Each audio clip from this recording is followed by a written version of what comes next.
L Shaddai communications. Isho മിശിഹായ്ക്ക് സ്തുതിയായിരിക്കട്ടെ. ഏവർക്കും സ്വർഗാരോപണ തിരുനാളിൻ്റെ മംഗളങ്ങൾ ഏറെ സ്നേഹത്തോടെ പ്രാർത്ഥനാപൂർവ്വം നേരുന്നു. പരിശുദ്ധ കന്യകാമറിയത്തിൻ്റെ സ്വർഗാരോപണ ദിവസം തന്നെയാണല്ലോ ഭാരതത്തിൻ്റെ സ്വാതന്ത്ര്യ ദിനവും നമ്മൾ ആഘോഷിക്കുന്നത്. സ്വാതന്ത്ര്യ ദിനത്തിൻ്റെ ആശംസകളും പ്രാർത്ഥനകളും സ്നേഹത്തോടെ നേരിട്ട്. സ്വാതന്ത്ര്യമുള്ളിടത്തെ യഥാർത്ഥ സന്തോഷമുണ്ടാകും. സ്വാതന്ത്ര്യം എന്നത് ഇഷ്ടമുള്ളതൊക്കെ തിരഞ്ഞെടുത്ത് ഇഷ്ടമുള്ളതുപോലെ ജീവിക്കുവാനുള്ള അവകാശമല്ല.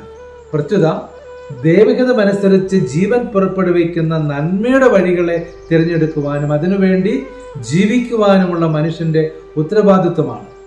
മറിയം തിരഞ്ഞെടുത്തത് നന്മ പുറപ്പെടുവിക്കുന്ന ജീവന്റെ വഴികളായിരുന്നു. അതുതന്നെയാണ് അമ്മയുടെ മക്കളായ നമ്മുടെ വഴിയും. ഈ അർത്ഥത്തിലാണ് പൗലോസ്ലീഹ ദൈവമക്കളുടെ സ്വാതന്ത്ര്യത്തെപ്പറ്റി സംസാരിക്കുന്നത്. തിരഞ്ഞെടുപ്പുകൾ ശ്രദ്ധിച്ചാൽ മാത്രമേ നമ്മുടെ ജീവിതം സ്വർഗത്തിലേക്കുള്ള ഒരു തീർത്ഥയാത്രയായി മാറുകയുള്ളൂ. നമ്മുടെ തിരഞ്ഞെടുപ്പുകൾ അത് തെറ്റാതെ നോക്കുക എന്നത് പ്രധാനപ്പെട്ട ഒരു കാര്യമാണ്. സ്വർഗത്തിലേക്കുള്ള തീർത്ഥയാത്രയിലെ കഷ്ടപ്പാടിലും ദുരിതങ്ങളിലും നാം ആരും ഒരിക്കലും ഒറ്റയ്ക്കല്ല എന്നൊരു ചിന്ത കൂടി മാതാവിൻ്റെ സ്വർഗാരോപണ തിരുനാൾ നമുക്ക് നൽകുന്നുണ്ട്.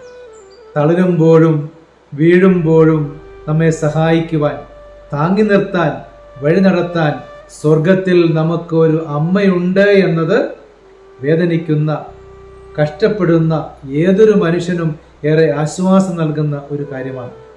തളർന്ന ജീവിതങ്ങൾ ശക്തി പ്രാപിക്കാൻ, ദുഃഖിച്ചും വേദനിച്ചും കഴിയുന്നവരുടെ ജീവിതങ്ങൾ സന്തോഷപൂരിതമായി മാറാൻ നമുക്കും അമ്മയുടെ അടുക്കലേക്ക് പോകാം.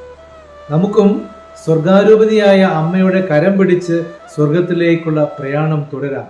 ഒരിക്കൽ കൂടി ഏവർക്കും സ്വാതന്ത്ര്യദിനത്തിൻ്റെയും പരിശുദ്ധ അമ്മയുടെ സ്വർഗാരോപണ തിരുനാളിൻ്റെയും ആശംസകൾ ഏറെ സ്നേഹത്തോടെ പ്രാർത്ഥനാപൂർവ്വം നേരുന്നു. നല്ല ദൈവം കൂടെ ഉണ്ടാകട്ടെ. ദൈവം നമ്മെ എല്ലാവരെയും അനുഗ്രഹിക്കും.